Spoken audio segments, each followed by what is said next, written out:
Jai Hind everybody. Welcome to biology class 12th, chapter 5, principles of inheritance and variations. Students, in this lecture we will be studying about incomplete dominance. Okay, incomplete dominance as the name suggests कि पूरी तरह dominant character का appear ना होना. Okay, as the term suggest incomplete dominance. हम इस word से ही मतलब निकाल सकते हैं कि डोमिनेंट कैरेक्टर का कंप्लीटली एक्सप्रेस ना होना. ओके, सो मेंडल ने लॉ दिया था, लॉ ऑफ डोमिनेंस. ओके, उसके अकॉर्डिंग क्या था, जो F1 जनरेशन थी उसमें डोमिनेंट कैरेक्टर अपीयर होते हैं, उन्होंने ये कहा था मेंडल ने.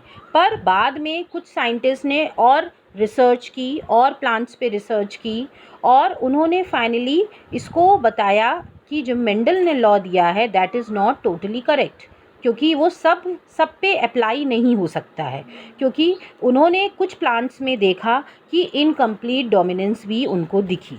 अब इनकम्प्लीट डोमिनेंस होता क्या है?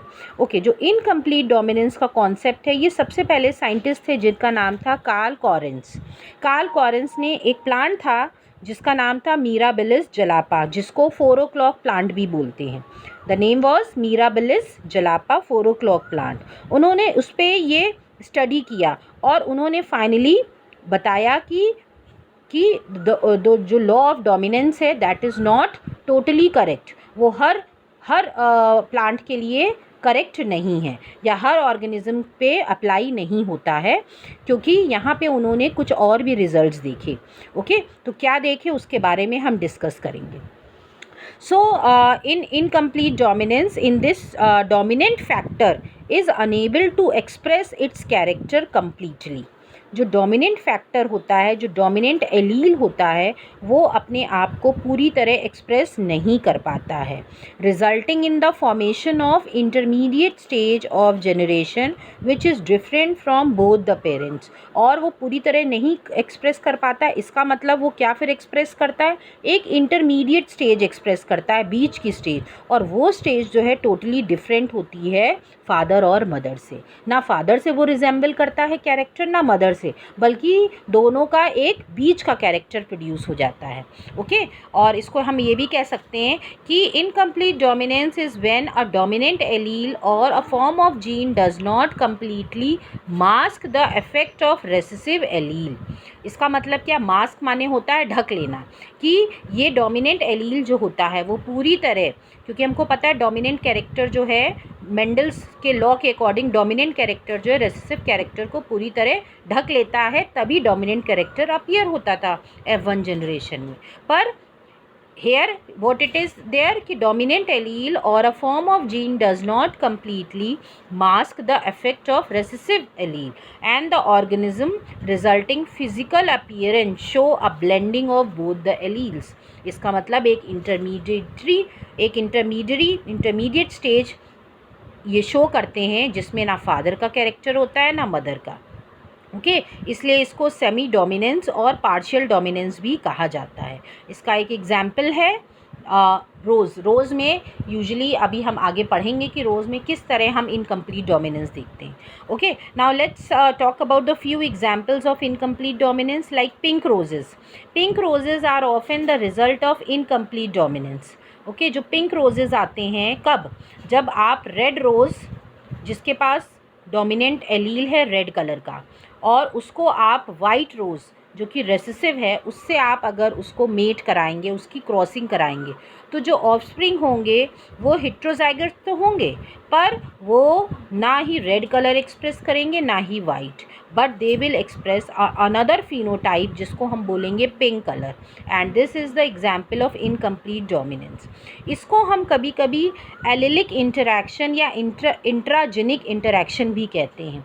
एलिलिक इंटरैक्शन माने क्या होता है, एलील्स के बीच में इंटरैक्शन हो रहा है. ठीक है, जो एक एलील है वो डोमिनेंट एलील है, वो रेसेसिव एलील को पूरी तरह मास्क नहीं कर पा रहा है, पूरी तरह हाइड नहीं कर पा रहा.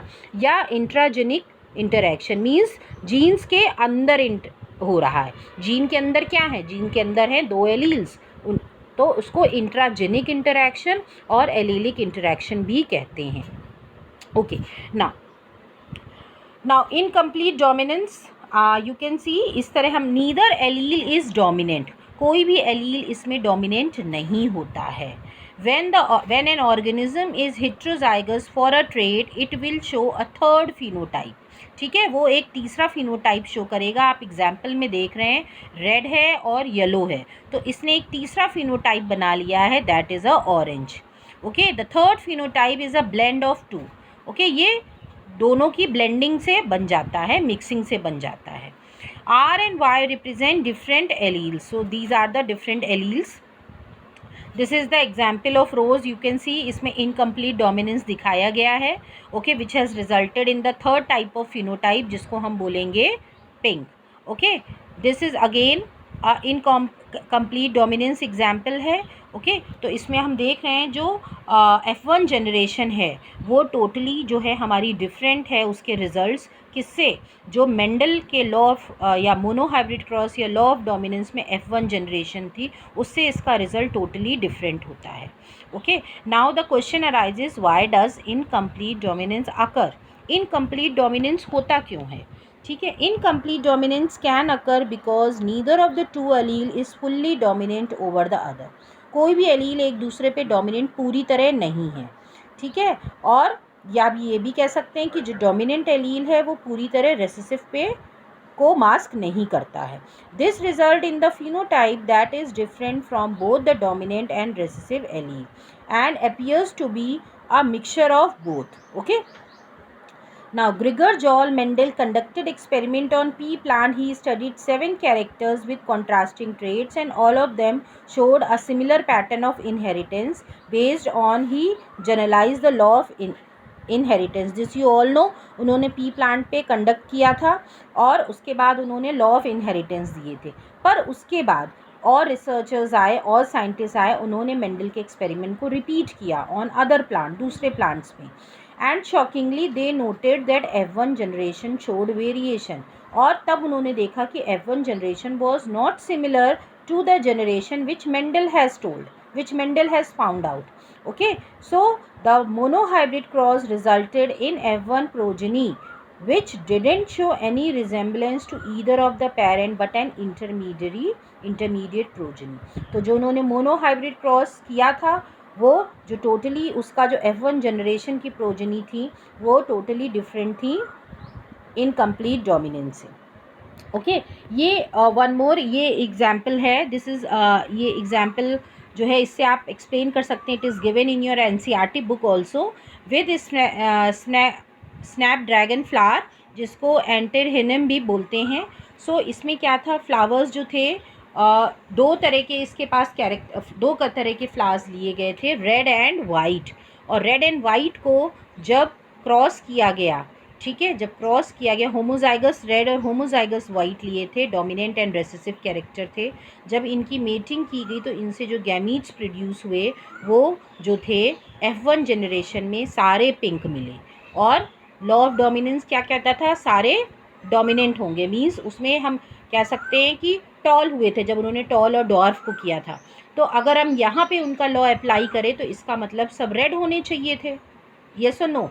पर यहाँ रेड ना होके क्या कैरेक्टर अपीयर हुआ, pink. This is the deviation from law of dominance, ये डिविएशन था.